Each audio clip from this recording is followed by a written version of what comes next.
Hello everyone, welcome to think legal with Amandeep. हमने section 52 तक cover कर लिया था और हमें आज स्टार्ट करना है सेक्शन 53 के साथ। हमने देखा सेक्शन 51 में जो हम मेडिकल एग्जामिनेशन कर रहे हैं अक्यूज्ड की, that is on the request of police officer. और सेक्शन 52 में हम जिस अक्यूज्ड की मेडिकल एग्जामिनेशन करवा रहे हैं वो एक स्पेसिफिक ऑफेंस के लिए उसको अक्यूज़ किया गया है, and that offence is of rape. अभी हमें देखना है सेक्शन 53 की एग्जामिनेशन। तो सेक्शन 51 और 53 की एग्जामिनेशन काफ़ी सिमिलर है, बट दोनों में डिफरेंस है। तो वो हम जब सब सेक्शन 1 देखेंगे इसका, तब हम उसके साथ डील करेंगे।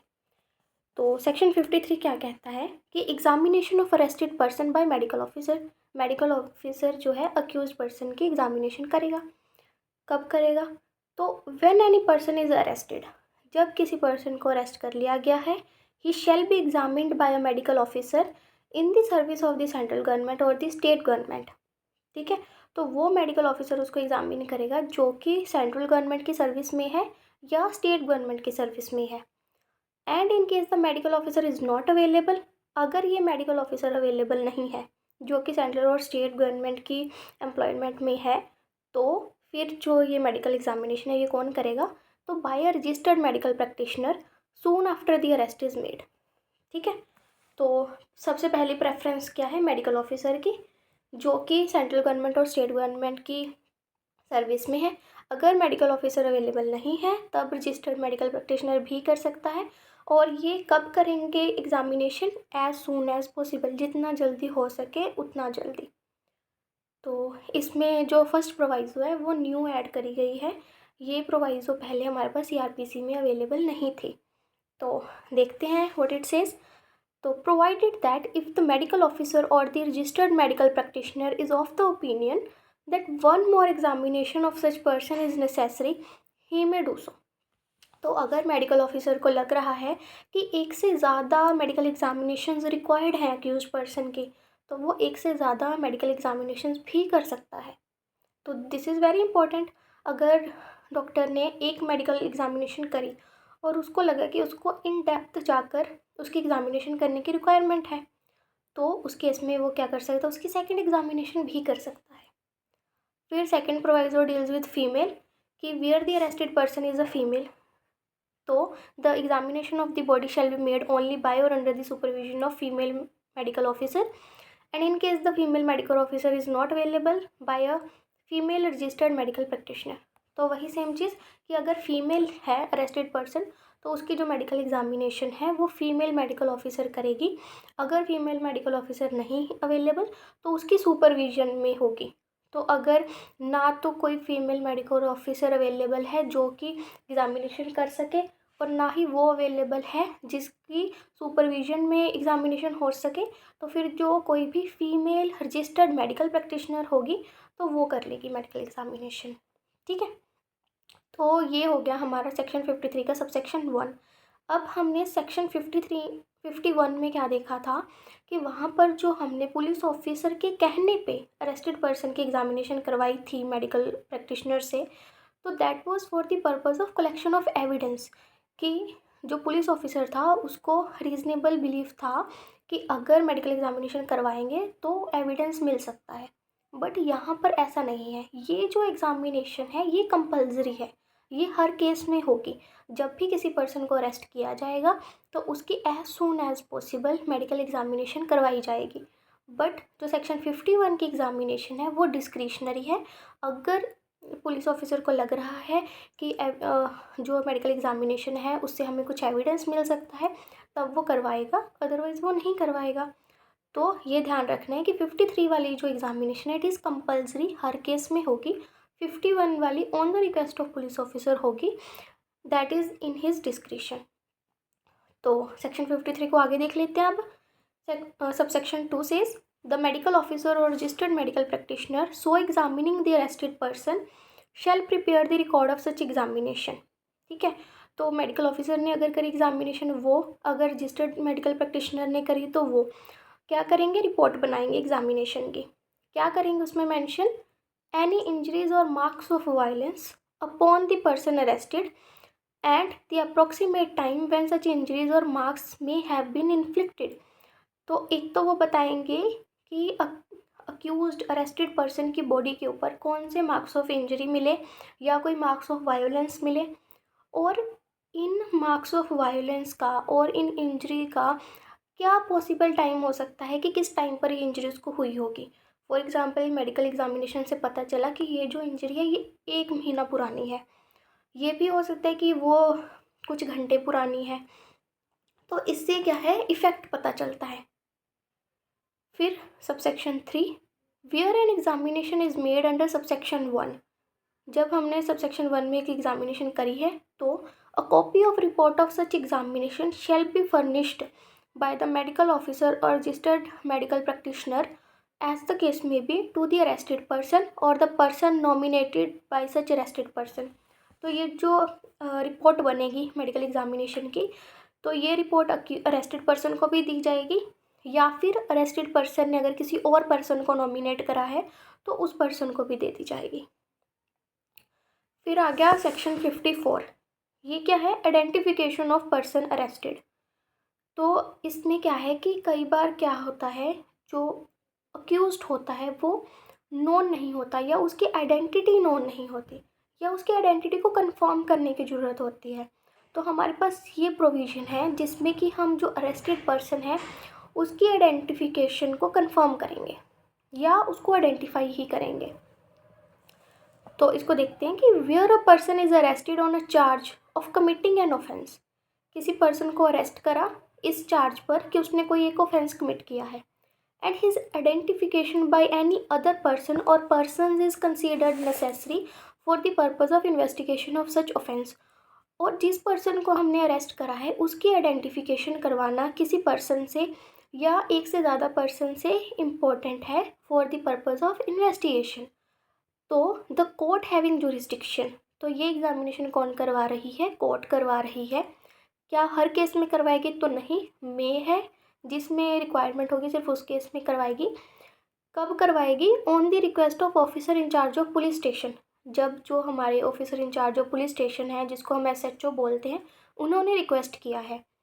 Direct the person so arrested to subject himself to identification by any person or person in such manner as the court may deem fit. तो कोर्ट डायरेक्ट कर देगी अरेस्टेड पर्सन को कि जी आप आओ और इन पर्सन से आप आइडेंटिफाई हो। ठीक है, अब देखिए इसकी क्या रिक्वायरमेंट है। फॉर एग्ज़ाम्पल क्या हुआ कि एक एक्सीडेंट हो गया। एक्सीडेंट में क्या हुआ, जो जिसने एक्सीडेंट कॉज किया वो वहाँ से भाग गया, बट वहाँ पे कुछ आई विटनेस थे, उन्होंने देखा उस अक्यूज्ड पर्सन को कि किसने एक्सीडेंट कॉज करा था और उसकी क्या उसके फेस के फीचर्स थे कि वो उसको रिकॉग्नाइज़ कर सकते हैं, बट अभी वो उसको जानते नहीं हैं। तो इन केसेस में क्या होता है कि जब पुलिस किसी पर्सन को अरेस्ट करती है तो वो जो आई विटनेस होते हैं उनसे आइडेंटिफिकेशन करवाती है। आइडेंटिफिकेशन अभी कैसे होती है कि जैसे जो जिस पर्सन को हमने अरेस्ट किया है उसको खड़ा कर देंगे और उसके ही सेम टाइप के, मतलब उसकी ही हाइट के, उसी के फेस कलर के, जो भी उसके जैसे दिखने वाले लोग होंगे बेसिकली, तो ऐसे मिनिमम 4-5 लोगों को खड़ा कर देंगे और फिर जो आई विटनेस था उसको कहेंगे कि अब तुम इनमें से आइडेंटिफाई करके बताओ कि किस पर्सन ने वो एक्सीडेंट कॉज करा था। तो अगर अब वो आई विटनेस उस इंसान को पहचान लेता है, ठीक है, या एक से ज़्यादा आई विटनेस और वो सब लोग एक ही इंसान को सिलेक्ट करते हैं, तो इससे क्या हो जाता है, अक्यूज पर्सन की आइडेंटिफिकेशन हो जाती है। हमें पता चल जाता है इन्वेस्टिगेशन में कि हाँ जी जो हमारे आई विटनेसेस है वो रिलायबल हैं क्योंकि उन्होंने सब ने एक ही पर्सन को आइडेंटिफाई किया है। और हमें ये भी पता चल जाता है कि हम इन्वेस्टिगेशन कर रहे हैं वो हमारी इन्वेस्टिगेशन सही लाइंस पे चल रही है कि हमने जिसको अरेस्ट करा है उसी पर्सन ने क्राइम भी किया है। तो इसके मल्टीपल पर्पसेस होते हैं आइडेंटिफिकेशन के। तो इसकी प्रोवाइजो भी देख लेते हैं कि provided that if the person identifying the person arrested is mentally और फिजिकली डिसेबल्ड। तो अगर जो पर्सन आइडेंटिफाई कर रहा है वो मेंटली और फिजिकली डिसेबल है तो such process of identification shall take place under the supervision of a magistrate. तो अगर जो पर्सन आइडेंटिफाई कर रहा है अगर वो मेंटली और फिजिकली अनस्टेबल है, डिसेबल्ड है, तो उसकी जो आइडेंटिफिकेशन होगी जब वो आइडेंटिफाई करेगा अरेस्टेड पर्सन्स में से किसी एक पर्सन को कि इसमें से अक्यूज्ड कौन है, तब मजिस्ट्रेट वहाँ पर प्रेजेंट होंगे और उनकी सुपरविजन में ही ये सारी आइडेंटिफिकेशन का प्रोसेस होगा। Who shall take appropriate step to ensure that such person identifies the person arrested using methods that person is comfortable with, and the identification process shall be recorded by audio, video, electronic means। तो अभी जो magistrate हैं वो इस चीज़ का ध्यान रखेंगे कि वो पर्सन कंफर्टेबल है जिन मीन्स के साथ उसको आइडेंटिफाई करने के लिए उन्हीं मीन्स का यूज़ करा जाए। और फिज़िकली और मेंटली डिसेबल्ड पर्सन के द्वारा अगर आइडेंटिफिकेशन की जा रही है तो इस प्रोसेस को हम ऑडियो, वीडियो, इलेक्ट्रॉनिक मीन्स के साथ रिकॉर्ड भी करेंगे। जो हम ऊपर आइडेंटिफिकेशन कर रहे हैं सबसेक्शन 1 में एज अ जनरल रूल, जो नॉर्मल पर्सन आइडेंटिफाई कर रहे हैं, तो ना तो वो under the supervision of magistrate होंगी और ना ही वो ऑडियो, वीडियो, इलेक्ट्रॉनिक मीन्स के साथ रिकॉर्ड करी जाएंगी। फिर आ गया हमारे पास section 55, procedure when police officer depute subordinate to arrest without warrant. तो अगर पुलिस ऑफिसर ने अपने किसी जूनियर को डिप्यूट कर दिया, उसको ये पावर दी कि तुम विदाउट वारंट जाकर उस पर्सन को अरेस्ट करके लाओ, तो वो पावर वो कैसे दे सकता है और उस पावर में क्या क्या चीज़ें इंक्लूड होंगी, तो वो बता रहा है हमें section 55। Subsection 1, when any officers of police station or any police officer making an investigation under chapter 13 requires any officer subordinate to him to arrest without a warrant। तो इसमें देखिए कि कौन कौन से लोग हैं जो ये पावर दे सकते हैं। तो पहले officer in charge of police station मतलब SHO दे सकता है ये पावर, और any police officer making an investigation तो मतलब जो इन्वेस्टिगेटिंग ऑफिसर है वो भी दे सकता है। इन्वेस्टिगेटिंग ऑफिसर कब देगा? जब चैप्टर 13 की इन्वेस्टिगेशन होगी। Requires any officer subordinate to him to arrest without a warrant otherwise than in his presence. Otherwise than in his presence का क्या मतलब है कि SHO या IO अपने किसी जूनियर को डिप्यूट करके कह सकते हैं कि तुम विदाउट वारंट उस पर्सन को अरेस्ट करके लाओ। अब ये चीज़ वो दो तरह से कह सकते हैं, या तो वो अपनी प्रेजेंस में कह सकते हैं कि जो SHO हैं वो खुद भी गए और अपने जूनियर को भी साथ में लेके गए, तो अभी दोनों वहाँ पर प्रेजेंट है अरेस्ट करने के लिए। इस टाइम पर वो अपने जूनियर को कह रहे हैं कि तुम उसको अरेस्ट कर लो, तो ये जो अरेस्ट है that is by the SHO only. तो यहाँ पर हम सेक्शन 55 वाली पावर को एक्सरसाइज नहीं कर रहे। ये क्या है कि जब SHO या IO खुद वहाँ पर प्रेजेंट नहीं है, सिर्फ वही पर्सन प्रेजेंट होगा जिसको पावर डिप्यूट करी गई है, तो वो वाली पावर सेक्शन 55 से गवर्न हो रही है। ठीक है, तो क्या पावर देंगे कि any person who may lawfully be arrested without a warrant, उस पर्सन को अरेस्ट करना है जो कि विदाउट वारंट अरेस्ट हो सकता है। He shall deliver to the officer required to make the arrest and order in writing. तो ये पावर क्या है? ओरली नहीं होगी, ये रिटर्न ऑर्डर में होगी, लिख के वो उसको ऑर्डर करेंगे कि तुम उसको अरेस्ट करके लाओ। Specifying the person to be arrested, उस रिटर्न ऑर्डर में आप स्पेसिफाई करोगे कि किस पर्सन को अरेस्ट करना है, एंड द ऑफेंस और the other cause for which arrest is to be made, कौन सी ऑफेंस के लिए उसको अरेस्ट करना है वो भी लिखोगे उस ऑर्डर में। And the officer so required shall, अब जिस पर्सन को हमने पावर दी है अरेस्ट करने की, जिस जूनियर को डिप्यूट करा है, उसकी क्या ड्यूटी है, तो वो क्या करेगा? Shall before making the arrest, arrest करने से पहले notify the person to be arrested the substance of the order. तो जिस पर्सन को वो अरेस्ट करने गया है पहले वो उसको उस ऑर्डर का सब्सटेंस बताएगा कि मुझे इस पावर के अकॉर्डिंग डिप्यूट करा गया है, तुम्हारी अरेस्ट करने के लिए for this and this offence किया गया है। ठीक है, and if so required by such person, अगर अक्यूज्ड पर्सन, अरेस्टेड पर्सन उसको कह रहा है shall show him the order, तो वो उसको ऑर्डर दिखा भी देगा। दो चीज़ें, अगर तो अरेस्टेड पर्सन ने नहीं पूछा कि मुझे दिखाओ ऑर्डर, फिर तो वो जैसे बता देगा उसको बोलकर कि हाँ ऑर्डर में ये कुछ लिखा हुआ है, तो well and good.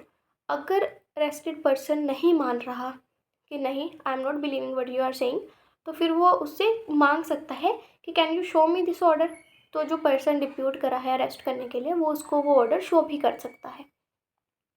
Subsection 2, nothing in subsection 1 shall affect the power of a police officer to arrest a person under section 35। तो जो ये वाली पावर है, इस सबसेक्शन की पावर को सेक्शन इसमें क्या कि nothing in subsection 1 shall affect the power, तो मतलब जो हमारा सेक्शन 35 है वो ओवरराइड कर रहा है सेक्शन 55 के सब सेक्शन 1 को। ठीक है, तो जो सेक्शन 35 में हमारे पास बेसिक पावर है कि power of police officer to arrest without warrant, वो बड़ी पावर है, और ये क्या है, ये उससे छोटी पावर है। तो जिस पर्सन ने डिप्यूट करा है दूसरे पुलिस ऑफिसर को, तो इसका मतलब ये नहीं है कि अभी वो खुद एम्पावर्ड नहीं रहा अरेस्ट करने के लिए। वो खुद तो कर ही सकता है, बट उसके अलावा वो पर्सन भी कर सकता है अब उसको अरेस्ट, जिसको कि उन्होंने इन राइटिंग ऑर्डर देकर डिप्यूट कर दिया है। फिर आगे section 56, health and safety of arrested person. तो it shall be the duty of the person having the custody of an accused to take reasonable care of the health and safety of the accused. तो जब हमने accused को arrest कर लिया, तो जिस person की कस्टडी में वो अक्यूज पर्सन है, उस पर्सन की रिस्पॉन्सिबिलिटी होगी कि वो अक्यूज्ड की हेल्थ और सेफ्टी का ध्यान रखें। फिर आ गया सेक्शन 57 की, हाँ जी, तो फिर आ गया सेक्शन 57 कि person arrested to be taken before magistrate or officer in charge of police station. तो जिस पर्सन को पुलिस ऑफिसर ने अरेस्ट किया है विदाउट वारंट, तो वो उसको अरेस्ट करने के बाद without any unnecessary delay produce करेगा किसके सामने, या तो मैजिस्ट्रेट के सामने जिसके पास जुरिस्डिक्शन है इन द केस, और officer in charge of the police station के सामने। तो मतलब या तो एसएचओ के सामने प्रोड्यूस कर देगा उसको अरेस्ट करने के बाद, या फिर मैजिस्ट्रेट के सामने। अब अगर एसएचओ ही अरेस्ट कर रहा है तो फिर वो किसके सामने प्रोड्यूस करेगा, मैजिस्ट्रेट के सामने। ठीक है, अब हमें ध्यान रखना है कि यहाँ पर जो इन्होंने लिखा है ना कि magistrate having jurisdiction in the case, तो ये केस कौन सा है, ये केस वो केस नहीं है जो कोर्ट में चलता है अक्यूज्ड के अगेंस्ट। ये वो केस है जो कि अरेस्ट के साथ डील कर रहा है, मतलब उसकी अरेस्ट करने की पावर को। तो ये जो जुरिस्डिक्शन होगी, ये जुरिस्डिक्शन वो जुरिस्डिक्शन है जो कि प्लेस ऑफ अरेस्ट पे है। तो जिस मैजिस्ट्रेट के पास प्लेस ऑफ अरेस्ट के ऊपर जुरिस्डिक्शन है, उस मैजिस्ट्रेट के सामने प्रोड्यूस किया जाएगा, ना कि उस मैजिस्ट्रेट के सामने जिसको कि अक्यूज का ट्रायल चलाने की पावर है। ठीक है, तो these two can be separate persons. तो हम उस मैजिस्ट्रेट के सामने प्रोड्यूस करेंगे जिसके पास उस एरिया पर पावर है जिस एरिया में अरेस्ट करी गई है। फिर हमारे पास आ गया सेक्शन 58 कि person arrested not to be detained more than 24 hours. ठीक है, तो no police officer shall detain in custody a person arrested without warrant for a longer period than under all circumstances of the case is reasonable, and such period shall not, in the absence of a special order of magistrate under section 187, exceed 24 hours, exclusive of the time necessary for the journey from the place of arrest to magistrate's court, whether having jurisdiction or not.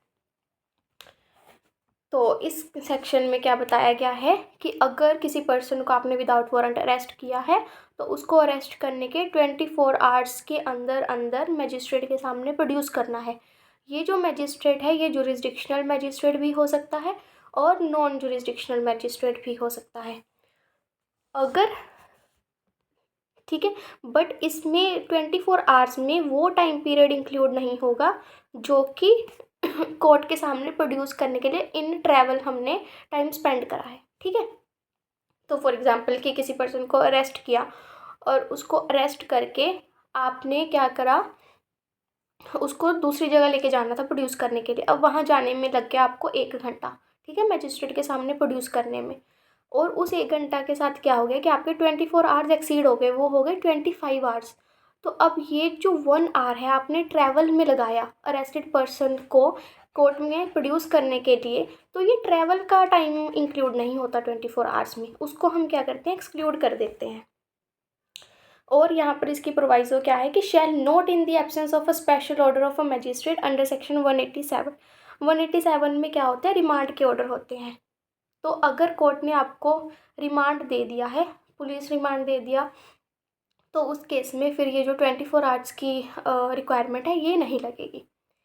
अब ये section deal करता है जब police officer ने arrest करी है without warrant, but यही same procedure तब भी लगेगा जब पुलिस ऑफिसर अरेस्ट करेगा विद वारंट। तो उसका हमारे पास सेक्शन है सेक्शन 78। ठीक है, तो चाहे police officer with warrant arrest करे चाहे विदाउट वारंट अरेस्ट करे, उसको हर केस में अरेस्ट करने के बाद विद इन 24 आवर्स मजिस्ट्रेट के सामने अरेस्टेड पर्सन को प्रोड्यूस करना मैंडेटरी है। ये कॉन्स्टिट्यूशनल पावर है, ठीक है, सब अरेस्टेड पर्सन्स का कॉन्स्टिट्यूशनल फंडामेंटल राइट है। उसके बाद आ गया section 59, police to report apprehensions. तो इसमें क्या है कि अगर officer in charge of police station है जो, वो रिपोर्ट करेगा कि उसने कितनी अरेस्ट करी हैं विदाउट वारंट। अब ये जो रिपोर्ट है वो किसको करेगा, तो ये डिस्ट्रिक्ट मजिस्ट्रेट को भी कर सकता है, SDM को भी कर सकता है, बट इसमें कोई टाइम पीरियड प्रोवाइडेड नहीं है कि ये वो कब करेगा, कि विद इन 15 डेज़ करेगा कि मैंने विद इन 15 डेज़ कितनी विदाउट वारंट अरेस्ट करी हैं, ये नहीं, या विद इन 1 मंथ करेगा। तो ये है कि स्टेट गवर्नमेंट के डिफरेंट रूल्स हो सकते हैं इस चीज़ के ऊपर, कि हर स्टेट में जो टाइम पीरियड है वो डिफरेंट है, बिकॉज हमारे पास भारतीय नागरिक सुरक्षा संहिता में कोई भी टाइम पीरियड प्रोवाइडेड नहीं है कि हमें कितने टाइम में जो ऑफिसर इंचार्ज को ये रिपोर्ट देनी है कि उसने कितनी अरेस्ट करी हैं विदाउट वारंट अभी तक, तो वो कितने टाइम पीरियड में देगा, ठीक है। फिर next section, discharge of person apprehended. तो no person who has been arrested by a police officer shall be discharged. तो इन्होंने बोल दिया कि अगर आपने किसी पर्सन को अरेस्ट कर लिया है तो आप उसको डिस्चार्ज नहीं करोगे, एक्सेप्ट ऑन हिज बॉन्ड और बेल बॉन्ड और under the special order of a magistrate. तो अगर पुलिस ऑफिसर ने किसी पर्सन को अरेस्ट कर लिया है तो पुलिस ऑफिसर के पास पावर नहीं है कि वो उसको डिस्चार्ज कर दे, उसको छोड़ दे। बट इसके क्या एक्सेप्शंस है, तो इसके 3 एक्सेप्शंस है। पहली एक्सेप्शन कि आप उससे पर्सनल बॉन्ड ले लो, ठीक है, पर्सनल बॉन्ड में वो कहेगा कि अगर मैं नहीं आऊँगा तो मेरी ये लाइबिलिटी होगी। या फिर आप उससे बेल बॉन्ड ले लो, मतलब श्योरिटी ले लो, या फिर कोर्ट का ऑर्डर हो कि कोर्ट ने बोल दिया कि इसको डिस्चार्ज कर दो, तब।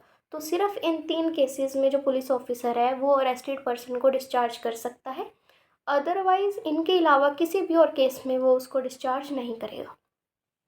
Section 51, power on escape to pursue and retake. Subsection 1, if a person in lawful custody escapes or is rescued, the person from whose custody he escaped or was rescued may immediately pursue and arrest him in any place in India। तो अगर कोई person lawful custody में था और वो वहाँ से भाग जाता है या उसको वहाँ से निकाला जाता है, तो उस पर्सन को वापस कस्टडी में लाने के लिए जो पुलिस ऑफिसर है वो उसको इंडिया में कहीं भी परस्यू कर सकता है और इंडिया में किसी भी पार्ट में उसको फिर से अरेस्ट कर सकता है। Subsection 2, the provisions of section 44 shall apply to arrest under subsection 1 although the person making such arrest is not acting under a warrant and is not a police officer having authority to arrest। तो अगर